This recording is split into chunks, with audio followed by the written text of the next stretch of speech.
दोस्तों एक बार फिर हमारे चैनल फिजिक्स पाऊ में आपका बहुत बहुत स्वागत है। दोस्तों आज हम एक बहुत महत्वपूर्ण टॉपिक पर बात करने जा रहे हैं जो परीक्षा की दृष्टि से बहुत ही ज्यादा महत्वपूर्ण है। टॉपिक का नाम है वृत्ताकार धारावाही कुंडली के केंद्र पर उत्पन्न चुंबकीय क्षेत्र। ठीक है, तो बात करते हैं। अब हम हेडिंग बना लेते हैं पहले। वृत्ताकार धारावाही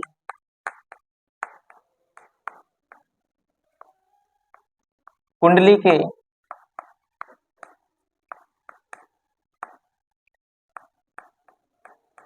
केंद्र पर उत्पन्न चुंबकीय क्षेत्र।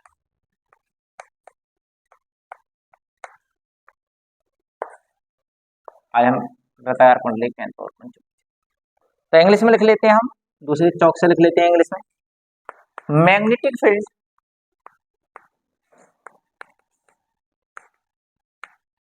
at the center of circular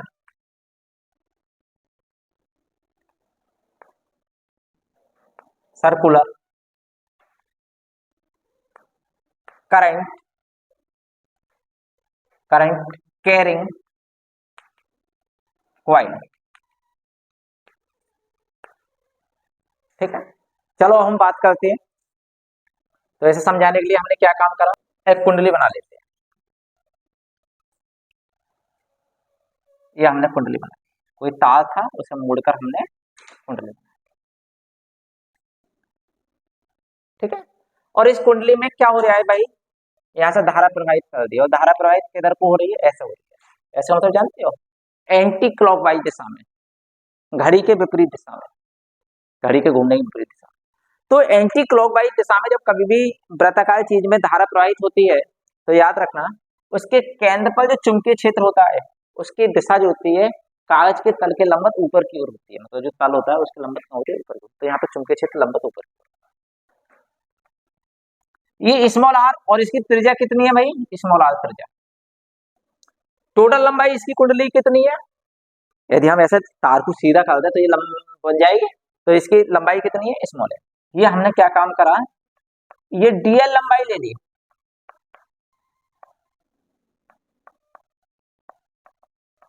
कितनी लंबाई ले ली, डीएल लंबाई।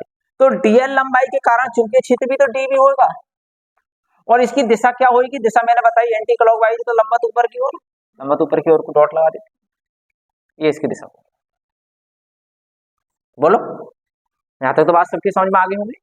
चलो अब हम इसे लिखना चालू करते हैं। और इसमें धारा कितनी प्रवाहित हो रही है, आई, आई नाम की धारा प्रवाहित। तो लिखते हैं, माना स्मॉल एल लंबाई के किसी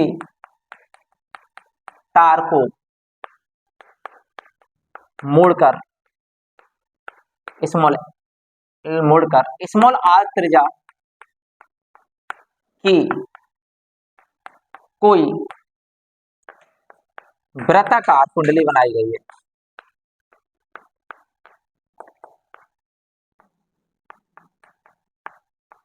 बनाई गई है, ठीक है,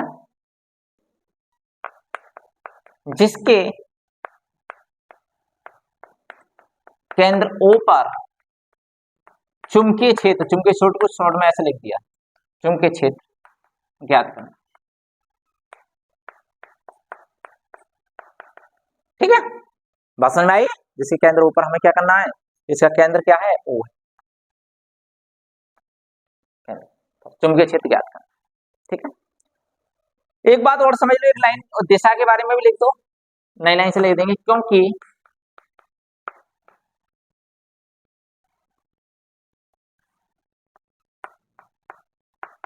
कुंडली में धारा,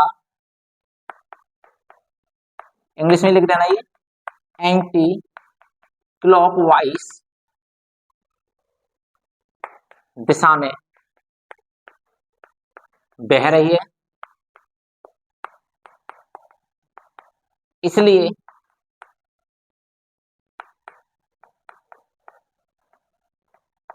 चुंबकीय क्षेत्र, यहां पे लिख देते हैं भैया कि दिशा, कागज लेना तो कागज लिख रहे हैं, वैसे कायदे में बोर्ड लिखना चाहिए। कागज के तल के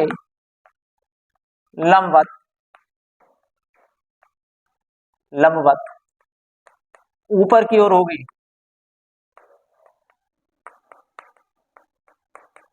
और होगी,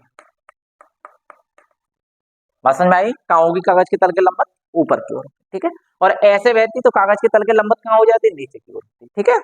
मतलब यदि क्लॉकवाइज बहती तो चुंबकीय क्षेत्र की दिशा नीचे को होती, अब कहाँ है? ऊपर को, ऐसे इधर को, फिर कहाँ हो जाती है? नीचे, ठीक है। चलो नई लाइन से लिख देते हैं,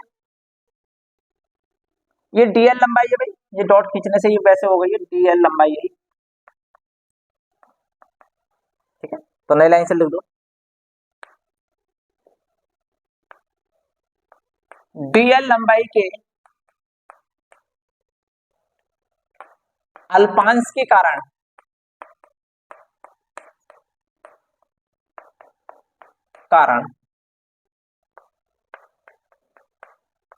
केंद्र ऊपर चुंबकीय क्षेत्र, केंद्र ऊपर चुंबकीय क्षेत्र क्या हो जाएगा? dv बराबर mu naught I dl sign 90 बटे 4 पाई आर स्क्वायर। किसके नियम से? ये बायो सावर्ट के नियम से। क्यों? क्योंकि ये कोण कितना बनने आया यहाँ पे? 90 डिग्री, सही है। और साइन 90 की वैल्यू कितनी होती है? 1। तो dv बराबर क्या लिख देंगे हम? Mu naught I dl upon 4 pi are square. अब यदि ये तो इतनी dl लंबाई के कारण चुंबकीय क्षेत्र dv हो गया, अब पूरी लंबाई के कारण देखें, कुंडली की पूरी लंबाई के कारण, तो क्या हो जाएगा? इंटीग्रेशन कर दें, तो लाइन से लिख दो, पूरी कुंडली के कारण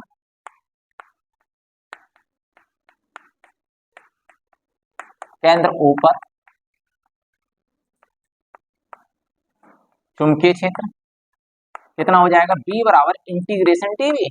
और कुंडली कैसी है भाई? बंद है, तो बंद इंटीग्रेशन लगा दिया, ये लगा दो, इसमें मान लगा दो, mu naught I dl 4 pi are square. बात समझ में आई? क्योंकि कभी नीचे नहीं दिखाई दे तो मैं इधर का जो पोर्शन है आप लोगों ने देख लिया होगा, इधर का पोर्शन अब मैं रफ कर देता हूं। आप लोग पूरी वीडियो 2-2, 3-3 बार देखे करो, 100% तुम्हारी समझ में आ जाएगी और बहुत कुछ आप लोग फिजिक्स में सीख जाएंगे। ये आ जाएगा b बराबर, अब ध्यान दो इंटीग्रेशन किस पर डिपेंड कर रहा है? dl पर, क्योंकि भाई पहले इतनी लंबाई के कारण चुंबकीय क्षेत्र दिखा रहा, अब इतनी के कारण दिखा रहे हैं भाई, मान लो। और ये पूरी कारण दिखा रहे हैं तो लंबाई तो चेंज हो रही है, जो चीज चेंज हो रही है वही तो वेरिएबल होती है, ऑल्सो कांस्टेंट है।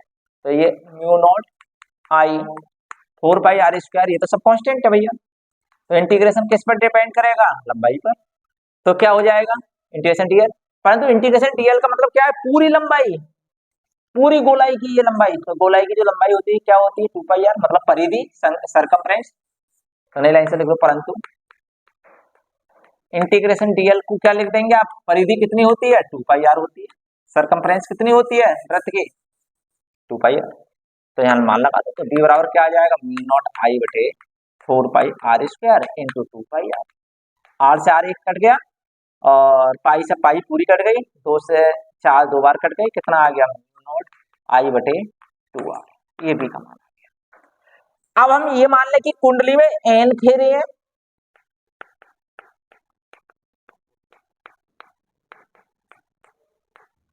कैपिटल एन फेरे हैं,